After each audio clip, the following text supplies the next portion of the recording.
ಏನ್ ನಿನ್ನ ಅನುಮಾನ? ನಾನ್ ಗರ್ಭಿಣಿ ಅಲ್ಲ ಅಂತ ತಾನೆ? ನಿನ್ನ ಅನುಮಾನ ನಿಜ. ಇದು ನಿಜವಾದ ಹೊಟ್ಟೆ ಅಲ್ಲ. ನೀನ್ ಏನ್ ಮಾಡಕ್ಕಾಗುತ್ತೆ ಹೇಳು? ನೀನೇನು ಮಾಡಕ್ಕಾಗಲ್ಲ ಕಲ್ಯಾಣಿ.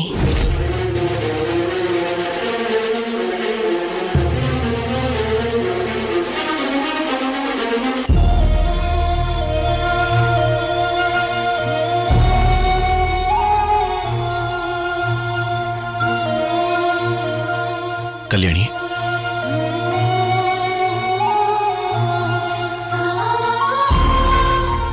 ಏನ್ ಕಲ್ಯಾಣಿ, ನಮ್ಮಮ್ಮ ಹಾಗೆ ಮಾತಾಡಿದ್ರು ಅಂತ ಸರಿಯಾಗಿ ಊಟನೂ ಮಾಡ್ಲಿಲ್ವಲ್ಲ? ನಡೆದಿರೋದ್ರ ಬಗ್ಗೆ ಯೋಚನೆ ಮಾಡ್ತಿದ್ಯಾ? ಅದ್ಯಾವುದೂ ನೀನು ಮನಸ್ಸಲ್ಲಿ ಇಟ್ಕೋಬೇಡ. ಊಟ ಮಾಡು. ಅತ್ತೆ ಮಾತು ನನಗೆ ಹೊಸ್ತಲ್ಲ ಆಫೀಸರ್. ಮತ್ತ್ಯಾಕೆ ಬೇಜಾರು ಮಾಡ್ಕೊಂಡಿದ್ಯಾ? ನಡೆದಿದ್ದೇನೋ ನಡೆದೋಯ್ತು. ಈಗ ಯೋಚನೆ ಮಾಡಿದ್ರೂ ಕೂಡ ಮಾಡಬೇಕಾಗಿರೋದು ಏನೂ ಇಲ್ವಲ್ಲ? ಈಗ ನೀವು ಹೀಗೆ ಮಾತಾಡ್ತಿದ್ದೀರಾ? ಹಾಸ್ಪಿಟಲಲ್ಲಿ ಇದ್ದಾಗ ಏನು ಹೇಳಿದ್ರೆ ಹೇಳಿ?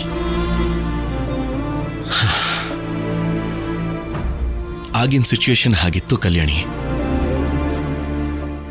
ನಾನ್ ಮಾತಾಡಿದ್ರು, ಅನುಪಮ ಅಮ್ಮ ಮಾತಾಡಿದ್ರು, ಆ ಪರಿಸ್ಥಿತಿ ನಮ್ಮಿಂದ ಹಾಗೆ ಮಾತಾಡಿಸ್ತು ಅಷ್ಟೆ. ಏನೇ ಆದ್ರೂ ಅಬಾರ್ಷನ್ ಆಯ್ತು ಅಂದ್ರೆ ಎಲ್ರಿಗೂ ನೋವು ಆಗೇ ಆಗುತ್ತಲ್ವಾ?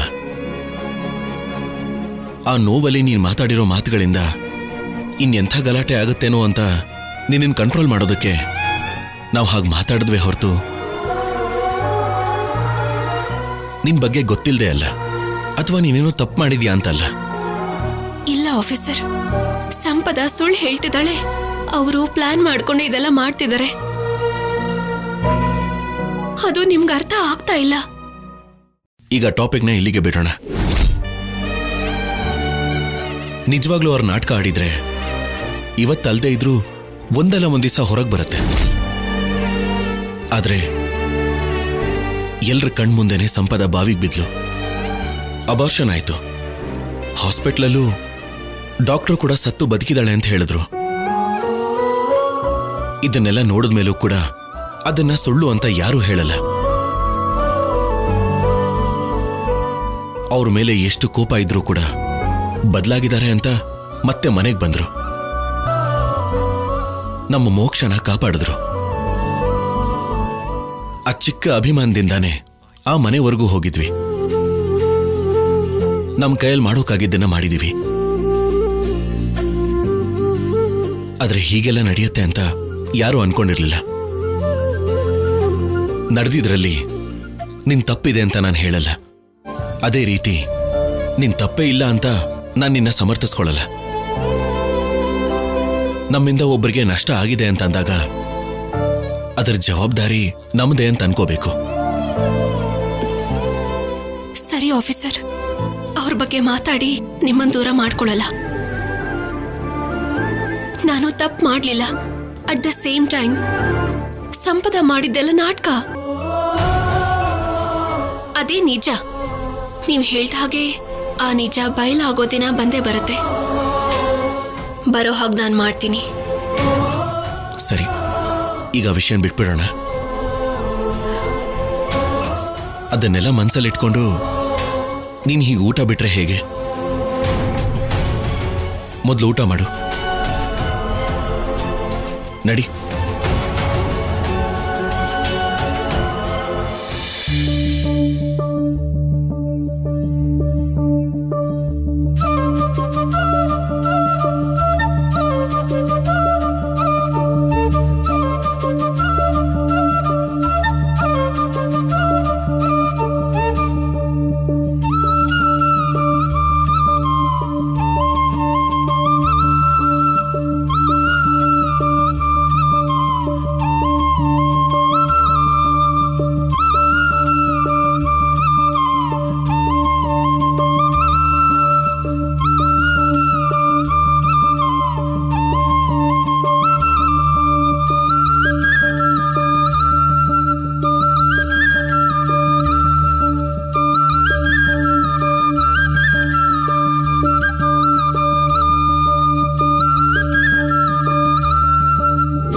ಅವಳಿಗೆಲ್ಲ ಬೈಬೇಕಾಗಿರೋದು ಮೊದಲು ನನ್ನ ಮಗನಿಗೆ ಬೈಬೇಕು. ಹೆಂಡತಿನ ತಲೆ ಮೇಲೆ ಕೂರಿಸ್ಕೊಂಡು ಮೆರೆಸ್ತಾ ಇರೋದಕ್ಕೆ ಅವಳಿಗೆ ಅತ್ತೆ ಅನ್ನೋ ಭಯ ಭಕ್ತಿ ಇಲ್ದೇ ಇರೋ ಹಾಗಾಗಿದೆ. ಮಾಡ್ತೀನಿ, ಅವಕಾಶ ಸಿಕ್ಕಾಗ ಇವಳಿಗೇನು ಮಾಡಬೇಕೋ ಅದನ್ನ ಮಾಡ್ತೀನಿ.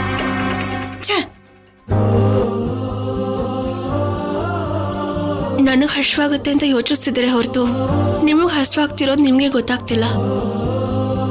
ನಾನು ತಿನ್ನಲಿಲ್ಲ ಅಂತ ನೀವು ಸರಿಯಾಗಿ ತಿಂದಿರಲ್ಲ ಅಂತ ನನಗೆ ಗೊತ್ತು. ನಾನು ತಿನ್ನಿಸ್ತೀನಿ, ಕೊಡಿ.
ಅಮ್ಮ ಕಲ್ಯಾಣಿ, ನಿಮ್ ಚಿಕ್ಕಮ್ಮ ಎಲ್ಲಮ್ಮ ಕಾಣ್ತಾ ಇಲ್ಲ.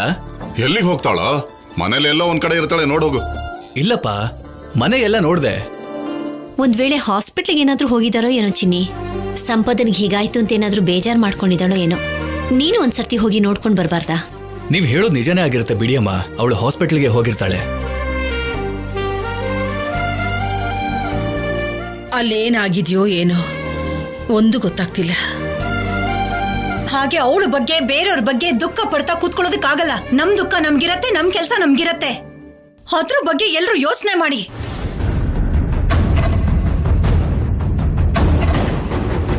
ಆಗೋತೇನೋ ಆಗೋಯ್ತು, ಕರ್ಕೊಂಡು ಹೋಗಿ ಹಾಸ್ಪಿಟ್ಲಿಗೆ ಅಡ್ಮಿಟ್ ಮಾಡಿದೀವಲ್ಲ. ಡಾಕ್ಟರ್ ಹೇಳ್ಬೇಕಾಗಿರೋದನ್ನ ಹೇಳಿದಾರೆ, ನಡಿಬೇಕಾಗಿರೋದೆಲ್ಲ ನಡೆದು ಹೋಗಿದೆ. ಇನ್ನು ಯಾಕೆ ಅವ್ರ ಬಗ್ಗೆ ಯೋಚಿಸ್ತೀರಾ? ನೀನ್ ಮಾತಾಡದೆ ಸುಮ್ನೆ ಇರ್ತೀಯಾ? ಏನಮ್ಮ ಇದು? ಅಷ್ಟಕ್ಕೂ ನಾನೇನು ಮಾತೇ ಆಡ್ಬಾರ್ದಾ? ಅಂದ್ಮೇಲೆ ನಾನ್ ಯಾಕೆ ಮನೇಲಿ ಇರ್ಬೇಕು? ನಾನು ನನ್ ಗಂಡ ಮನೆ ಬಿಟ್ಟು ಹೊರಟೋಗ್ತೀವಿ, ನೀವೇ ಮಾತಾಡ್ಕೊಳ್ಳಿ.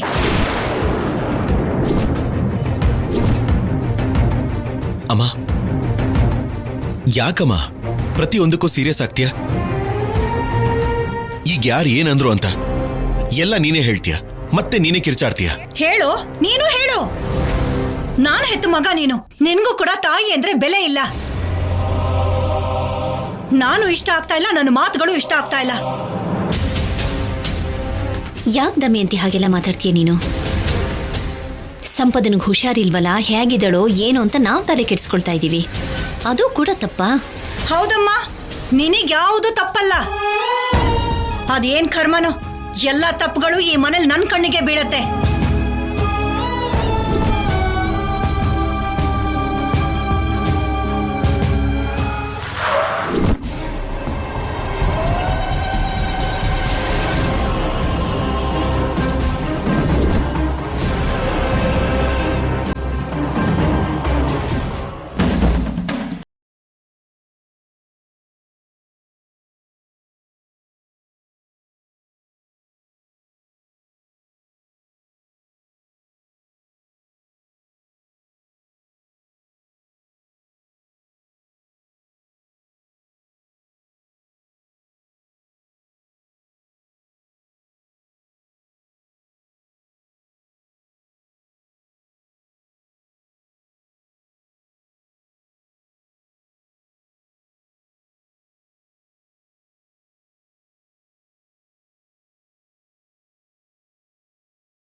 ಇನ್ ಹೇಗಿರ್ತಾಳೆ? ಹೊಟ್ಟೆಲಿ ಮಗುನ ಕಳ್ಕೊಂಡು ಹೇಗಿರ್ಬೇಕೋ ಹಾಗಿದ್ದಾಳೆ. ಯಾಕೆ ಪಲ್ಲವಿ ಹಾಗೆಲ್ಲ ಮಾತಾಡ್ತೀಯ ನೀನು? ಹಾಗೆಲ್ಲ ಮಾತಾಡ್ತಾ ಇದ್ರೆ ಇನ್ ಹೇಗ್ ಮಾತಾಡ್ತಾರಮ್ಮ?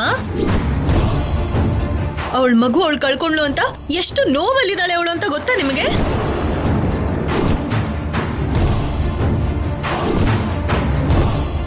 ಇಷ್ಟೆಲ್ಲ ನಡೆದ್ಮೇಲೆ ಸಂಪದನ್ ಯಾವ ರೀತಿ ನೋಡ್ಕೋಬೇಕಾಗತ್ತೇನೋ ಅಂತ ನಮ್ಮಮ್ಮ ಅವಳ ಪಾಡಿಗೆ ಅವಳು ಹೊರಟೋದ್ಲು. ಮನೇಲಿ ಯಾರು ನೋಡ್ಕೊಳಕಿಲ್ದೆ, ಇಲ್ಲಿ ಹೊಟ್ಟೆಲಿ ಮಗು ಕೂಡ ಇಲ್ದೆ ನಮ್ ಸಿದ್ದು ಸಂಪದ ಎಷ್ಟು ನೋವಲ್ಲಿದ್ದಾರೆ ನಿಮಗೇನ್ ಅರ್ಥ ಆಗತ್ತೆ?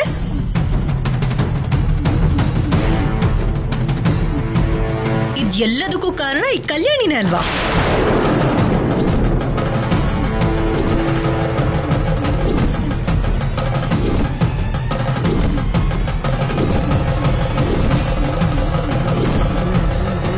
ಚಿಕ್ಕಮ್ಮ, ನಾನ್ ಯಾವ ತಪ್ಪು ಮಾಡಿಲ್ಲ ಅಂತ ಹೇಳಾಯ್ತು. ಇನ್ನು ನೀವು ಮತ್ತೆ ಮತ್ತೆ ಅದನ್ನೇ ಹೇಳ್ತಾ ಇದ್ದೀರಲ್ಲ. ಚಿಕ್ಕಮ್ಮ, ನೀವು ಸುಮ್ಮನೆ ಇರಿ. ಕಲ್ಯಾಣಿ, ನೀನೇನು ಅನ್ಕೋಬೇಡ. ನನ್ಗೆ ಹೀಗೆ ಆಗ್ಬೇಕು ಅಂತ ಹಣೆ ಬರಹ ಇದ್ರೆ ನೀನೇನ್ ಮಾಡಕ್ಕಾಗತ್ತೆ ಹೇಳು?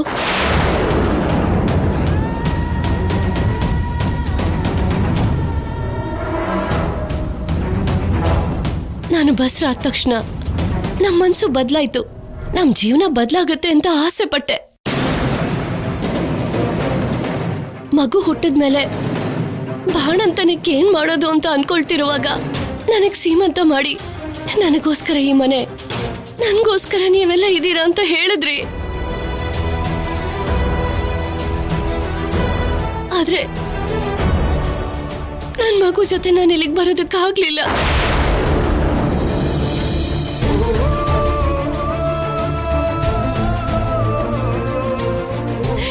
ಎಲ್ಲಿ ಹೋಗ್ಬೇಕು ಅಂತ ದಿಕ್ಕು ತೋಚದೆ ಕಂಗಾಲಾಗಿದ್ದಾಗ ಅನುಪಮಮ್ಮ ನಮ್ಮ ಮನೆಗ್ ಬನ್ನಿ ಅಂತ ಹೇಳಿದ್ದು ನಮಗ್ ಸ್ವಲ್ಪ ಧೈರ್ಯ ಬಂತು. ಹೇಳ್ತಾಳೆ, ಅವಳು ಯಾಕೆ ಹೇಳಲ್ಲ? ಮೈಸೂರು ಮಹಾರಾಜರ ಕುಟುಂಬಕ್ಕೆ ವಾರಸ್ದಾರಳಲ್ವಾ, ಅದಕ್ಕೆ ಎಲ್ರಿಗೂ ಎಲ್ಲಾ ಮಾತುಗಳನ್ನು ಕೊಡ್ತಾಳೆ. ಅವಳೇನೋ ಹೇಳ್ತಾಳೆ, ಬರೋದಕ್ಕೆ ನಿನಗ್ ನಾಚಿಕೆ ಆಗಲ್ವೇನೆ?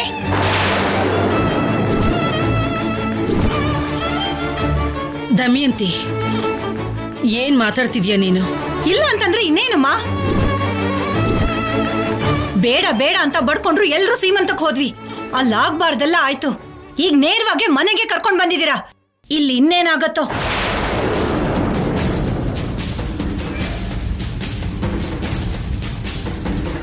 ಇವರಿಬ್ರು ನಮ್ಮನೆ ಕಾಲಿಟ್ಟಾಗೆಲ್ಲ ಏನೋ ಒಂದು ನಡೀತಾನೆ ಇರತ್ತೆ ನಮ್ಮನೇಲಿ. ಅವ್ರ ಪಾಡಿಗೆ ಅವ್ರನ್ನ ಬಿಟ್ಬಿಟ್ರೆ ಅವ್ರ ಬದುಕನ್ನ ಅವ್ರು ಬದುಕೋತಾರಲ್ಲ.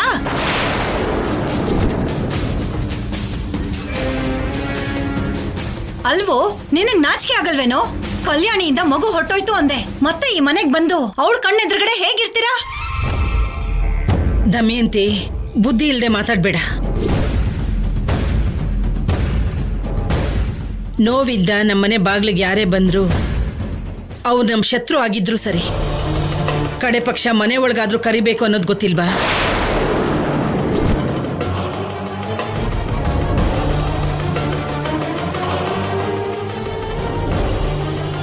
ಹೀಗೆ ಹುಷಾರಿಲ್ದಿರೋ ಹುಡುಗಿನ ಬಾಗ್ಲಲ್ಲಿ ನಿಲ್ಸಿ ಮಾತಾಡ್ತಿದ್ಯಾ? ನೀವ್ ಯಾರು ಬದ್ಲಾಗಲ್ವಾ? ನನ್ ಮಾತನ್ ಕೇಳಲ್ವಾ?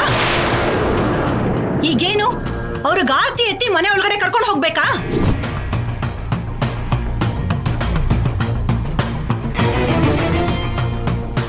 ಅಮ್ಮ, ಅಜ್ಜಿ ಹೇಳಿದನ್ ಕೇಳಿಸ್ಕೊ. ಒಂದ್ ಸ್ವಲ್ಪ ಹೊತ್ತು ನೀನೇನು ಮಾತಾಡ್ಬೇಡ. ಅತ್ತೆಗೆ ನನ್ ಮೇಲೆ ಕೋಪ ಬರೋದು ಸಹಜ. ಅದು ನಾನ್ ಮಾಡ್ಕೊಂಡಿರೋ ಕೆಲ್ಸನೇ ಅಲ್ವಾ? ಅವಳನ್ನ ನಿಜವಾಗ್ಲೂ ನಮ್ಮ ಮನೆಗೆ ಕರ್ಕೊಂಡು ಹೋಗ್ಬೇಕು ಅನ್ಕೊಂಡೆ, ಆದ್ರೆ ಅಲ್ಲಿ ಅವಳನ್ನ ನೋಡ್ಕೊಳಕ್ಕೆ ನಮ್ಮ ಅಮ್ಮ ಕೂಡ ಇಲ್ಲ.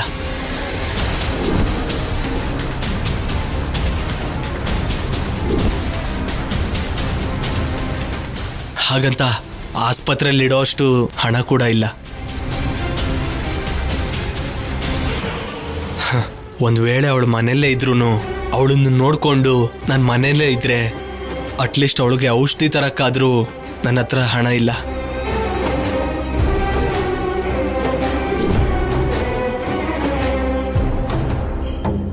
ಅದೇ ಅವಳು ನಿಮ್ಮನೇಲಿದ್ರೆ, ಅವಳ ಮನೆಯಲ್ಲಿದ್ರು ನಾನು ಆಚೆ ಹೋಗಿ ಏನೋ ಒಂದು ಕೆಲಸ ಮಾಡ್ಬೋದು.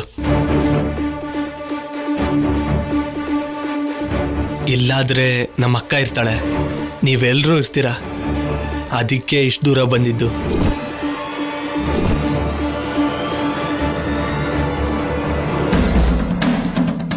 ನೀನ್ ಏನ್ ಮಾಡ್ಬೇಕು ಅನ್ನೋದ್ರ ಬಗ್ಗೆ ಆಮೇಲೆ ಯೋಚನೆ ಮಾಡು.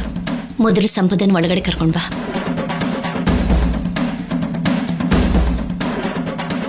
ಕೇಳಲ್ಲ, ನಾನ್ ಹೇಳೋ ಮಾತನ್ನ ಯಾರು ಕೇಳಲ್ಲ. ನಿಮಗ್ ಅವ್ರನ್ನ ನೋಡ್ಕೋಬೇಕು ಅಂತ ಅಷ್ಟ್ ಅನ್ಸಿದ್ರೆ ಒಂದ್ 100 ರೂಪಾಯಿ ದುಡ್ಡು ಕೊಟ್ಟು ಹೊರಗಡೆ ಕಳಿಸ್ಬಿಡಿ. ಅವ್ರ ಜೀವನನ ಅವ್ರು ನೋಡ್ಕೋತಾರೆ. ಅದನ್ನ ಬಿಟ್ಟು ಇವ್ರನ್ನ ನಮ್ಮ ಮನೆ ಒಳಗಡೆ ಮಾತ್ರ ಸೇರಿಸ್ಬೇಡಿ.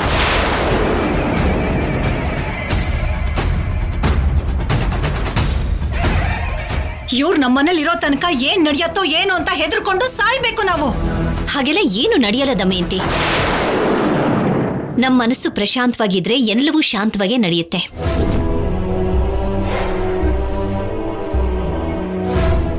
ಇವಳು ಹೀಗೆ ಮಾತಾಡ್ತಿರ್ತಾಳಮ್ಮ. ಹುಷಾರಿಲ್ದಿರೋ ಹುಡುಗಿನ ಎಷ್ಟೊತ್ತು ಅಂತ ಇಲ್ಲೇ ನಿಲ್ಸಿ ಮಾತಾಡೋದು. ಮೊದಲು ಒಳಗ್ ಕರ್ಕೊಂಡು ಹೋಗೋಣ ನಡೀರಿ. ಬಾಲಾಜಿ, ಅಮ್ಮಾರೆ, ದೃಷ್ಟಿ ತೆಗೆಯೋದಕ್ಕೆ ಬೇಕಾಗಿರೋದನ್ನ ತಗೊಂಬ. ಸರಿ ಅಮ್ಮಾರೆ. ಹೋಗು.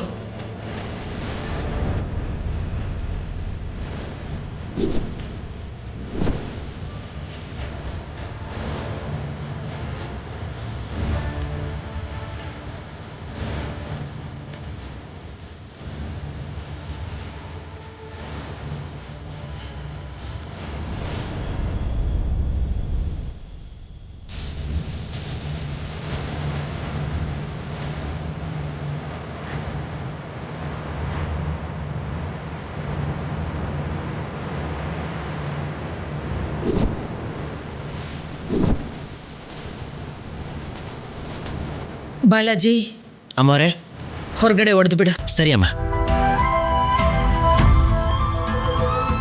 ಬನ್ನಿ. ಸಂಪದ, ನಡೀಮ.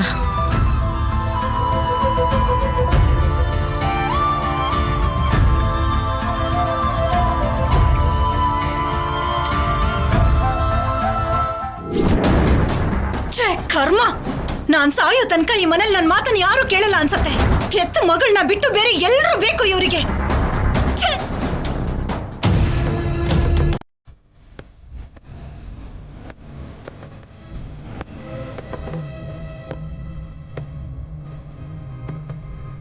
ಬಾ, ಬನ್ನಿ.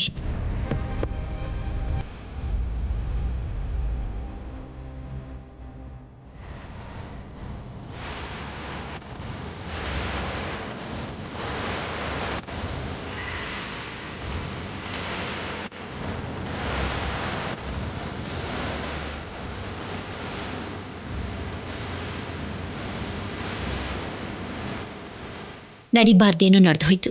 ಇನ್ನು ಮುಂದಾದ್ರೂ ಅಂಥದ್ದೆಲ್ಲ ನಡೆಯೋದು ಬೇಡ ಅಂತ ದೇವ್ರ ಹತ್ರ ಹೋಗಿ ಬೇಡ್ಕೊ. ದೇವಸ್ಥಾನದಂತ ಮನೆಗೆ ಬಂದ್ಮೇಲೆ ಮತ್ತೆ ಆ ಗುಡಿ ಹತ್ರ ಯಾಕಮ್ಮ ಹೋಗ್ಬೇಕು? ನಿಮ್ಮ ಥರ ಒಳ್ಳೆಯವ್ರ ಮಧ್ಯ ಎಲ್ಲ ಒಳ್ಳೇದೇ ನಡೆಯುತ್ತೆ. ನಮ್ಮ ಎದೆಲ್ಲಿರೋ ನೋವನ್ನ ನಿಮ್ಮ ಪ್ರೀತಿಯಿಂದ ಕಮ್ಮಿ ಮಾಡ್ತಾ ಇದ್ದೀರಾ. ನಮ್ಗಿದ್ ಸಾಕಮ್ಮ.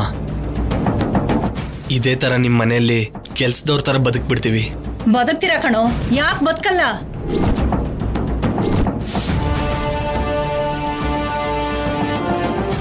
ನಿಮಗ್ ಬೇಕಾಗಿದ್ದು ಈ ಮನೆ ಒಳಗಡೆ ಸೇರೋದು. ಸೇರ್ಕೊಂಡ್ರಿ.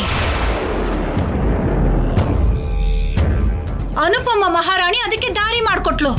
ನೀವು ಬಂದು ಸೇರ್ಕೊಂಡಿದ್ದೀರಾ. ಸೇರ್ಕೊಳ್ಳಿ.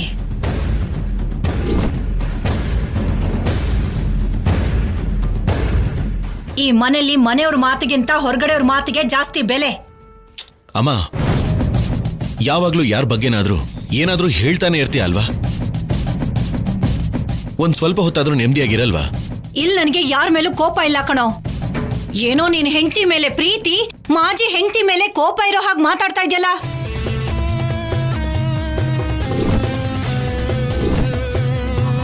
ಇಬ್ರಲ್ಲೂ ಏನು ವ್ಯತ್ಯಾಸ ಇಲ್ಲ. ಇಬ್ರು ಕಳ್ರೆ. ಛೀ,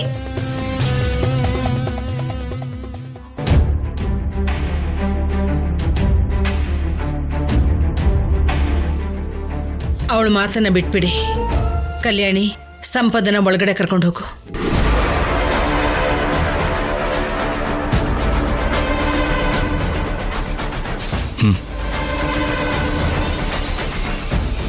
ನಡಿ ಸಂಪದ, ಹೋಗು.